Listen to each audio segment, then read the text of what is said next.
सिंधुदुर्ग जिल्ह्यात मोठ्या प्रमाणात उत्पादन होणाऱ्या कोकम म्हणजेच रतांबा पिकाला यंदा लहरी हवामानाचा म्हणजेच अवकाळी आणि मान्सूनपूर्व पावसाचा फटका बसला आहे।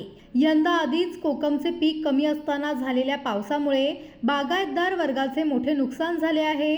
पाऊस झाल्याने कोकमच्या फळात कीड निर्माण होऊन ते फळ निरुपयोगी बनत आहे।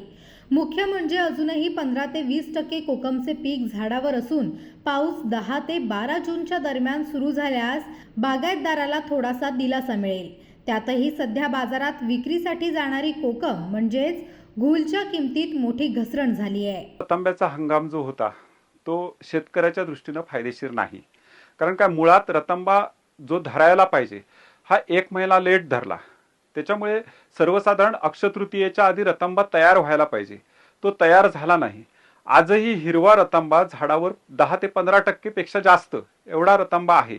आणि मध्यंतरीचा जो पाऊस दोनदा झाला, ह्या पावसामुळे पिकलेल्या रतांब्यावर प्रक्रिया करण्यायोग्य राहिलेला नाही। तो त्याच्यात कीड तयार झाली किंवा फळमाशीने त्याला डंक मारल्यामुळे प्रत फळाची जी होती ही खराब झाली। साधारणरित्या 10 ते 12 जून पर्यंत जर पाऊस नाही लागला तर पूर्ण पीक शेतकऱ्याच्या हाती लागेल।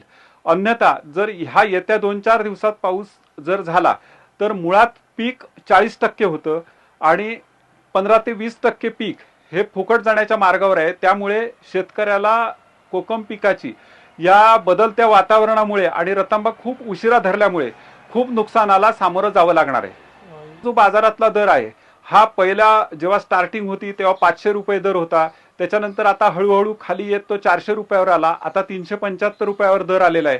पण मुळात रतांब्याला जे काही कष्ट आहेत ह्या कष्टाच्या तुलनेत हा दर म्हणावा तसा समाधानकारक नाही।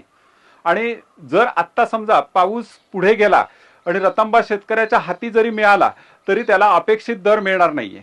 आपलं बाळकृष्ण उर्फ संतोष गाडगीळ, मुक्काम पोस्ट वेतोरे, पालकरवाडी।